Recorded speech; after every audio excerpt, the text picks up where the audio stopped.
નમસ્કાર મિત્રો, સ્વાગત છે વિડીયોની અંદર। આજે આપણે મિત્રો જાણીશું ગુજરાત સરકારની ખેડૂતો માટે દર વર્ષ પ્રમાણે રોટાવેટર, કલ્ટી, થ્રેશર, પલાવું જેવી યોજનાઓની અંદર મિત્રો ઓનલાઈન અરજી ફોર્મ ભરવાના ચાલુ થતા હોય છે। તો 2024-25 માટે ઓનલાઈન અરજી ફોર્મ ભરવાના ચાલુ થયા છે કે નહીં એ વિશે આપણે મિત્રો સંપૂર્ણ માહિતી મેળવીશું આ એક જ વિડીયોમાં। ચાલો તો હવે આપણે યોજનાની સંપૂર્ણ માહિતી મેળવીશું અને આ વિડીયો મિત્રો ગુજરાતના તમામ ખેડૂત ભાઈઓ સુધી શેર કરો। જે ભાઈને યોજનાઓની માહિતી લેવી હોય તો તે યોજનાઓની માહિતી લઈ શકે ને હાલના સમયમાં કેટલી યોજનાઓ ચાલુ છે તેની પણ તેમને માહિતી મળી શકે। ચાલો તો હવે આપણે સંપૂર્ણ માહિતી મેળવીશું। દર વર્ષ પ્રમાણે મિત્રો વાત કરીએ તો ગુજરાત સરકારની ખેતીવાડી વિભાગની અંદર આ ખેડૂત પોર્ટલની અંદર જે ખેતીવાડી વિભાગ છે તે વિભાગની અંદર દર વર્ષે કલ્ટી, પલાવું, થ્રેશર, રોટાવેટર, ટ્રેક્ટર, પછી submersible motor, electric motor, machine, ચાપ કટર એવી ઘણી બધી યોજનાઓની અંદર મિત્રો ઓનલાઈન અરજી ફોર્મ ભરવાના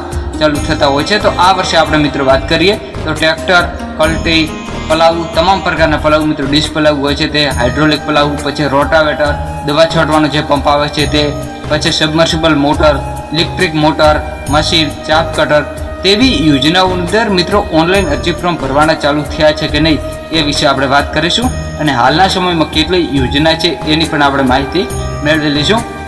દર વર્ષે મિત્રો આવી ઘણી બધી યોજનાઓની અંદર સરકાર ઓનલાઈન અરજી ફોર્મ ભરવાને ચાલુ કરતા હોય છે અને હાલના સમયની અંદર આવી યોજનાઓની અંદર મિત્રો ઘણી વખત ફોર્મ ભરવાના ચાલુ થતા હોય છે અને બંધ પણ થઈ જતા હોય છે। ચાલો તો હવે આપણે વાત કરીશું કે હાલના સમયમાં કેટલી યોજના ચાલુ છે એ વિશે વાત કરીશું। તો હાલના સમયમાં મિત્રો ખેતીવાડી વિભાગની અંદર એક જ યોજના ચાલુ છે જે યોજનાનું નામ છે મિત્રો ડ્રોનથી છંટકાવ, એટલે કે જે ડ્રોનવાળો ડ્રોન આવે છે ત્યાંથી જો મિત્રો તમારે દવાનો છંટકાવ કરવો હોય તે માટે મિત્રો તમને એ યોજના ચાલુ છે અને બીજી કોઈ યોજના ચાલુ નથી। હવે મિત્રો જ્યારે પણ યોજના ચાલુ થશે જે રોટાવેટર છે, કલ્ટી, પલાવું, થ્રેશર, ઘણા બધા ખેડૂતોને કોમેન્ટ પણ આવતી હોય છે કે આ યોજનાઓ ક્યારે ચાલુ થશે તેની મિત્રો હજી સુધી કોઈ છે તે તારીખ જાહેર થઈ નથી, પણ હવે મિત્રો જ્યારે પણ થશે ત્યારે આપણે વિડીયો બનાવીને તેની પણ માહિતી મૂકી દઈશું અને આવી દરરોજની માહિતી મેળવવા માટે તમે મારી યુટ્યુબ ચેનલને સબસ્ક્રાઇબ કરો। આવનારી તમામ યોજનાઓની સંપૂર્ણ માહિતી મેળવવા માટે અને સૌપ્રથમ માહિતી મેળવવા માટે પણ તમે મારી યુટ્યુબ ચેનલને સબસ્ક્રાઇબ કરો। આવનારા તમામ નોટિફિકેશન ચાલુ રાખો। તમે મિત્રો કયા જિલ્લાના વતની છો કોમેન્ટ કરીને જણાવજો। ફરીથી મળીશું મિત્રો એક નવા વિડીયો સાથે, નવા એક ટોપિક સાથે। જય જવાન, જય કિસાન, વંદે માતરમ, ભારત માતા કી જય।